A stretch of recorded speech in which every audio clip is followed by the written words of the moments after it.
Okay.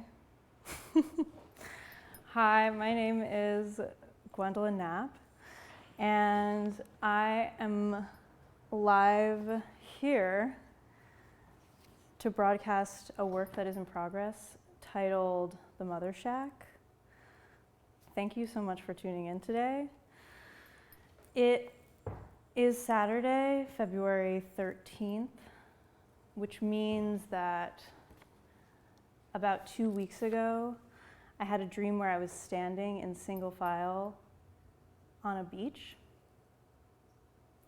A few skater boys were harassing my friend Maya and I as we stood there waiting, and they kept pressuring us to let them cut ahead. We were each in line to have a moment inside of the Mother Shack. This is a place where one goes to write about their mother, the history of their mother. We waited all through the night, and I actually don't think I ever made it inside. The sky was black, and the water was matted from the glow of the moonlight, and there was barely any air moving around.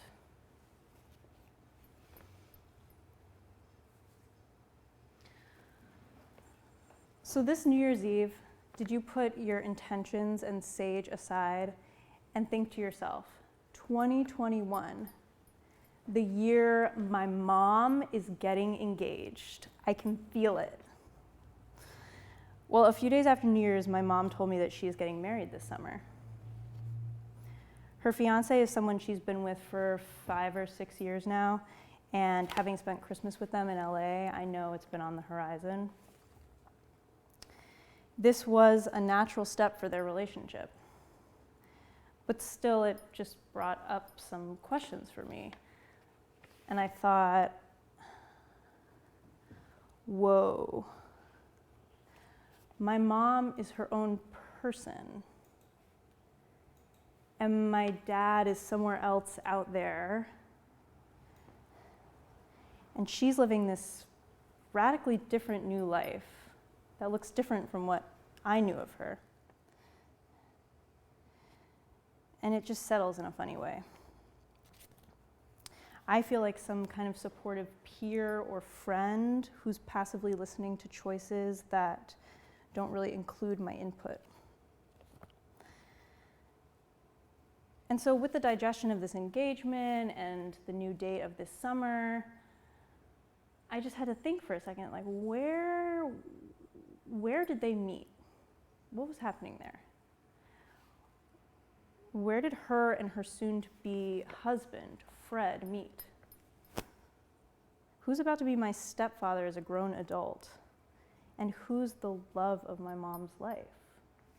Love my mom's life.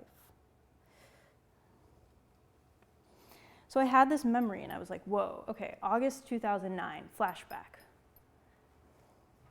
I'm 14 and poolside with a family friend named Katie. She keeps picking at ingrown hairs on her bikini line, and I have nothing to say to her. We wait for Shirley Temples to get dropped off as the waiter makes rounds for other pool guests, and I'm on a trip with her and her family to the Atlantis Resort, Bahamas. So this is Nassau, this is Paradise Island. Hey, Katie, do you want to go back in the pool? No, I'm good, thanks, she replies. I go in and I'm underwater for a while. I come up and see her and her mom, Celia, under their umbrella. It's August, and the temperature is so intense that water is the only place with a sense of normalcy. The outside temperature is 95 degrees with about 100% humidity. Katie looks bored and really dissatisfied. My mom sends a text, hey honey, how's the trip going? Send photos.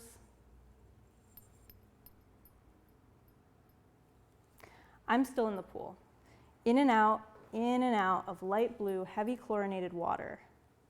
The ocean is like 50 yards that way, and yet I'm in fake water, just trying to have a moment of solitude. As I look back at the family setup, I notice Fred, Katie's dad, coming back from a walk. A couple of minutes go by and some guests approach him at his lounge chair.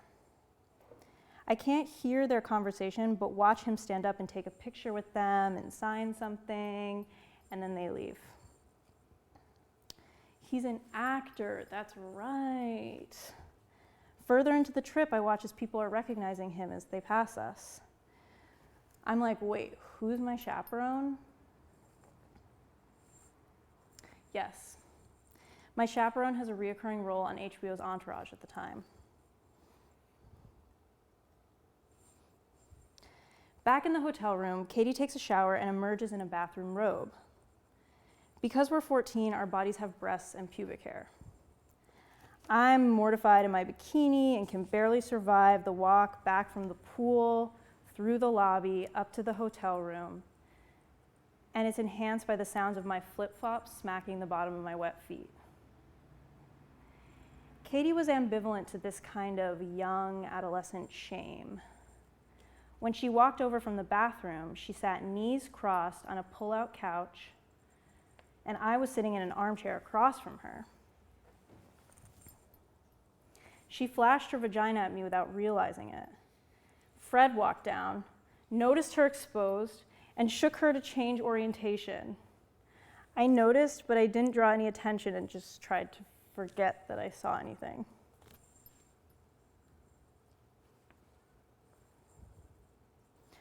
Okay, cut to the dining hall. It's our last night there. Katie puts mashed potatoes on a plate, and I'm walking back and forth trying to compose this amazing buffet Last Supper. We're eating as a trio tonight, Katie, myself, Celia. And after are going to see Fred play bongos in a charity group called The Band from TV. He was performing alongside Hugh Laurie of House, Jorge Garcia of Lost. Early 2000s TV reference swap. They performed covers including Ride Sally Ride by Al Green and donated all of their money to charity. This was why Fred was asked to come to the Bahamas.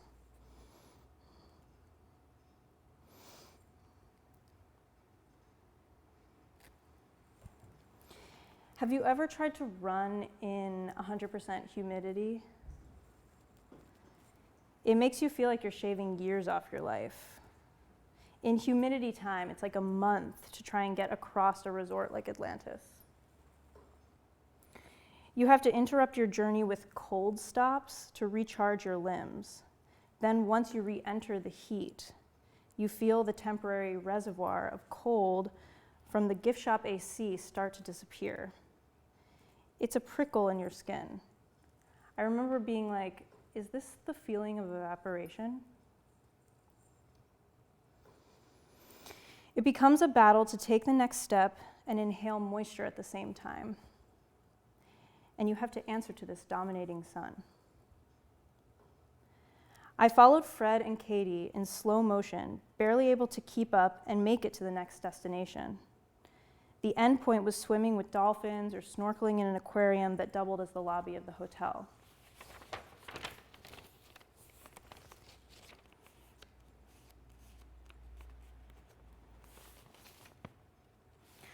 Let me add a thin layer of glue to this personal mythology.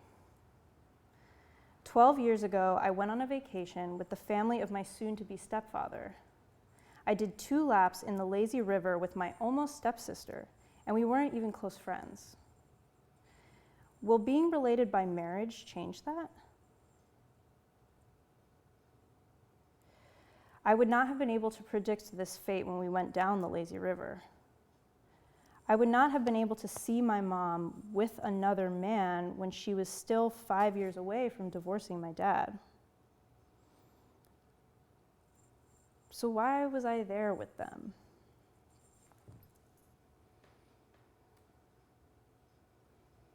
Their family called my family in June of 2009, inviting me. And I was the 3rd person asked, the other 2 declined. So that kind of shows the leap in the history of our friendship. And then one day she wrote me, "Hey Gwen, how are you? Are you excited about Atlantis?"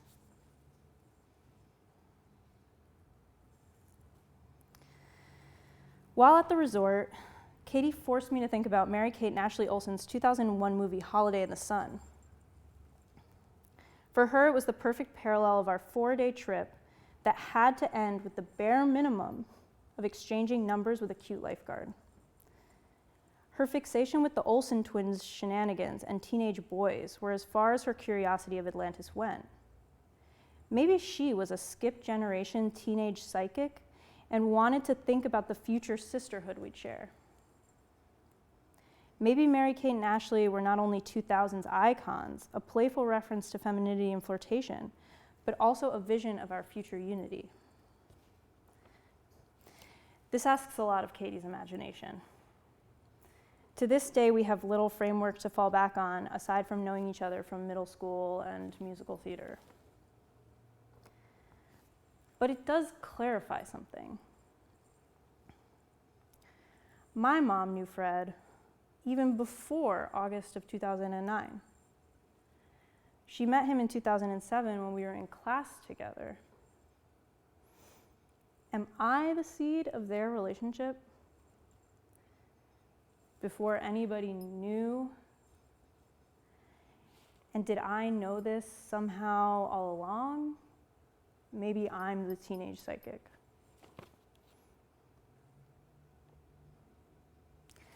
But before I go on more about that, let me just stop and ask for a moment. Do you know Stefania Fernandez of Venezuela?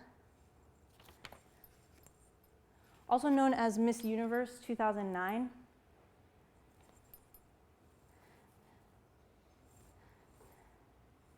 Okay, well, she would walk the stage 2 weeks after our vacation.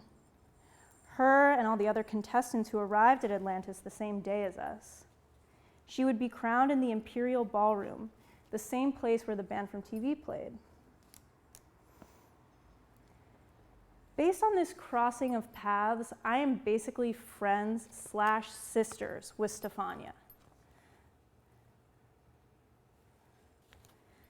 Because everyone I meet becomes my sister. Even if we don't know it at the time. That's the beauty of facade embellishing new relationships. That's the delusion of the swimming pool grotto and the red rock that's a combination of plaster and cement. It's the forcing of something until it becomes something else, until it shapeshifts or merges. And I've just been wondering what it means to witness that without any control.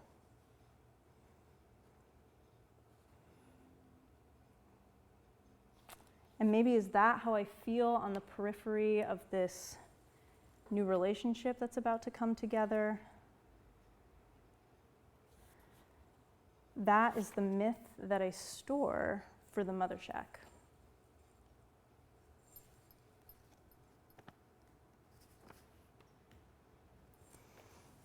Those are my parents, like 2008. This is the backyard of Fred and Katie's house where we would all meet and go have end of the year parties and Halloween parties. And our families all were there.